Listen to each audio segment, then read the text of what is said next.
realize that, yes, I did go to a federal pen. I worked in hospice. I was an idealist. I'm still an idealist. I believe marijuana should have been legal since 1966. The U.S. government didn't want to provide it, yet it was needed. It cures cancer. It stops PTSD. I was in a cancer hospital at 20 years old. Agent Orange. PTSD. Was in the Merchant Marine, saw some horrible things. Stopped going to sea because of that. 20 years old, I'm given 1 out of 3 chances of dying. I'm fearless.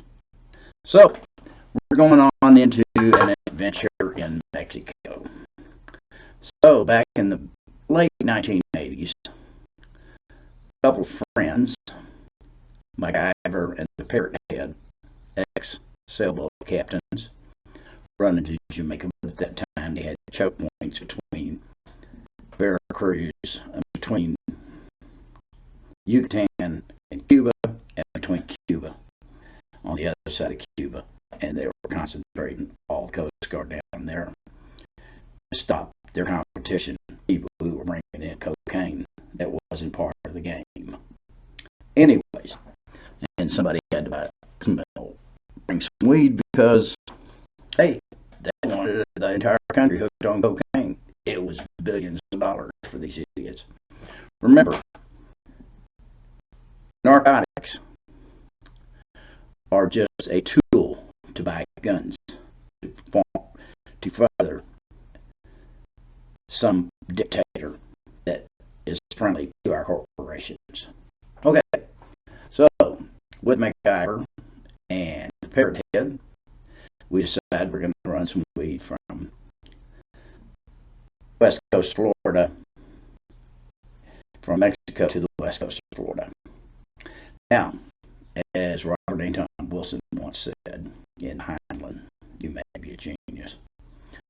In order to be a genius, you have to be able to commission a ship and plan an invasion, which is exactly what this is.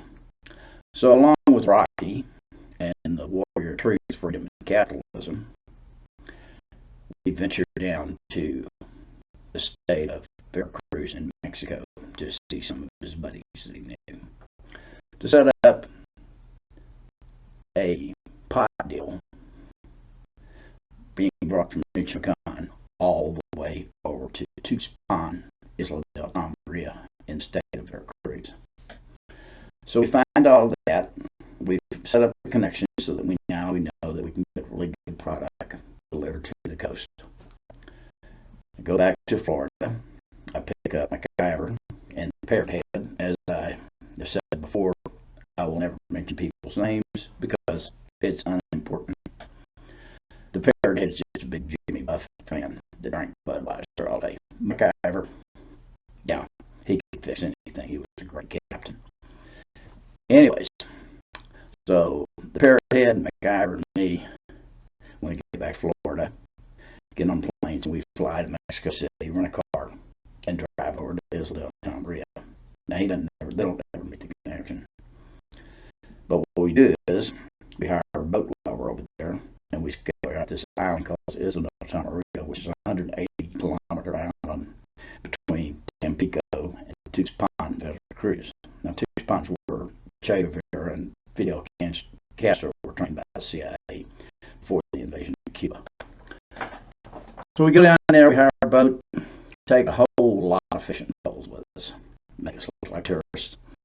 Hired a boat, went fishing, scoped out the island, knew where the person's ranch was that we were going to pick up weed on there, and also checked out what all the Navy patrols were.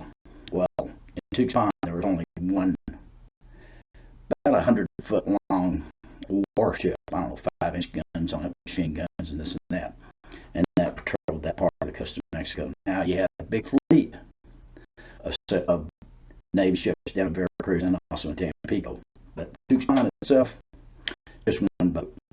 Went out for 2 weeks, came back in for 1 week. So that 1 week, there was nothing out there in the Gulf. And you just straight shot to Florida.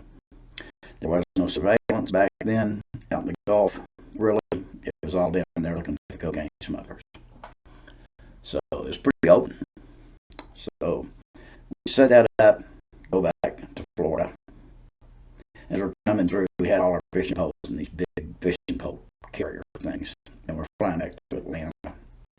And as we get to the customs, they go, "What are you got in that tube?" I said, "A bazooka." They said, "Oh, come on through."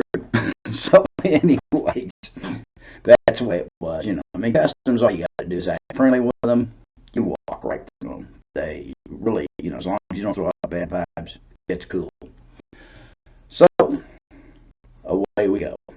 We set up the ship. I put like 5 extra 5-gallon bottles of water on board for me because I don't drink beer, and they load up with beer, and they sail down to Japan. And me, I fly on down to Texas into Mexico, drove into Mexico with Rocky and the Warrior 2-3, Capitalism, our connection down there. And away we went, set it up. So the boys get over and they ride into Japan, and they park right in the middle of this little town. Now, it's a really cool little town down there. Not a lot to do. And they stay at the only really nice hotel is right there on the water. But while they're there, they're part of the Sailboat, and we make contact with them. And we're waiting for the Navy ship to get away, to come back in to party for 2 weeks. So while they're there waiting, all these young girls, there's these 30-year-old hippie Florida cats with really nice sailboat out there. So anyways, they wind up taking all those girls plus one of the girls' daddy, who happens to be a general down there, and they take them out to this reef like 40 miles offshore to go diving. This is the Florida thing.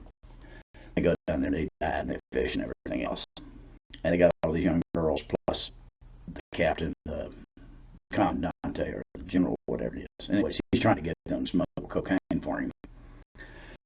And we're tourists. We're just in Florida. We're having a good time here. We're just going to sail on. And they avoid that. Anyways, so we finally get a hold of them. It takes a little bit of time, but we finally get the weed from Michoacan. They bring it all the way down to Isla Santa Maria, to this guy's ranch, and we kind of secure it there. And then the Navy comes in. Well, when the Navy comes in, that's on a Saturday. So they're partying all hard Saturday night. So Sunday, about midday, they leave Tuxpan and they sail out into the ocean, into the Gulf, and up to the island. So about an hour before sundown, they're right off where we're at. We had a little small walkie-talkies, and we coordinate with each other. They come in with a Zodiac, and we load the weed. We loaded all the weed. We Zodiac it back and forth and load up. Not a huge load, but a nice little load anyways. We're only on 41 foot and working. So I jump on the boat with them, and away we go. We're going back to Florida. And so the first day out, it's like, takes 60, about maybe 60 knots offshore. We just head due east. And as the sun comes up, the ocean is full of 1 million dolphins. All these dolphins and their little pups are there. It's a breeding ground. Dolphins are mammals, and it really is a bloody thing. So a lot of sharks. So what happened is 1 million dolphins all gathered down here off Isla Santa Maria, maybe 60, 80 miles. And as far as I can see all day long, there's 1 million dolphins, mothers with their calves. All the male dolphins are out getting schools of fish, bringing them back in, and protecting all the females from the baby dolphins, from the sharks. Anyways, what a beautiful sight. So we're pushing on through the ocean about 3 days, and we're making no time at all. I mean, it is just dead. And we're not making any time at all. And so I'm doing the night watch, day watch, watch, and they're doing I'm doing the night watch, they're doing the day watch. Anyways, make a long story short, I'm asleep, and it's like beep, beep, beep, beep, beep. We had a radar, so if anything got within like 11.5 miles, and all we were visible was about 7 miles visually. Because we were sailboat, and we're also fiberglass, so we're not really sending any signals. We've already changed our name from the Sea Witch to the Slowpoke from Mobile, Alabama, from the Sea Witch from St. Louis, Florida. We changed our name totally. Anyways, and in numbers, we just cloned another boat. All these are cloned numbers. All these were cloned boats. You just, Morgan's 41-foot Morgan center cockpits were a very common boat. There were thousands of them, so it's really easy to clone boat numbers.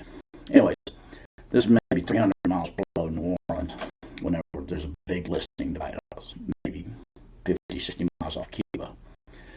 And we almost hit this damn thing. They're passed out drunk. Anyways, so I started taking that shift, the night shift. I guess they were on the night shift and I was on the day shift. Anyways, we traded shifts and made it back. It's Sunday morning. We got the Zodiac off the davits into the water like tourists. We've got the Big Easy soundtrack playing on the stereo system. We've thrown all the Mexican beer away, all the Mexican money away. I got an Ewok on a life vest just in case we did sink. I like that because you can never tell. You hit by lightning out in the middle of the Gulf of Mexico. Boom, blows us, smash right through the bottom of the boat. But a whole lot of fun. Got all the way into St. Pete, unloaded on a Sunday at a private house. It rented a dock from. What a beautiful experience. Anyways, so that's how you do it. All right. Now, I'm going to tell you a lot of the stuff I took while I was on that trip. I took everything Hunter S. Thompson ever wrote. Said, hell, I can write this stuff. So I did. I'll do that one day, but today I just want to talk to you about we need to legalize it. Please write your senator the Moores Act before Congress. This is way overdue. Marijuana does not cause near the harm of cigarettes nor alcohol. As Genesis 1:29 in the Bible, behold, I've given you every seed bearing herb upon the face of all the earth to you, it shall be for meat. How do you people see it any other way? Are we being governed here in Texas? I believe Greg Abbott, who's probably put 10,000 people in prison or racked the lives because of marijuana, because he was a prosecutor, is the biggest thing that's standing in the way of marijuana right here. Greg, it's time to admit you were wrong. Okay, all is forgiven. But at least let vets, who I know you weren't, have PTSD, not have to take these pharmaceutical drugs. It's ridiculous that 3 million people went to Vietnam, yet we had not even near the suicide rate. Why? Because everybody smoked pot, cried it out in each other's arms. It's like the old saying, what do you talk to tell a Vietnam vet? Nothing, you weren't there. So there you go.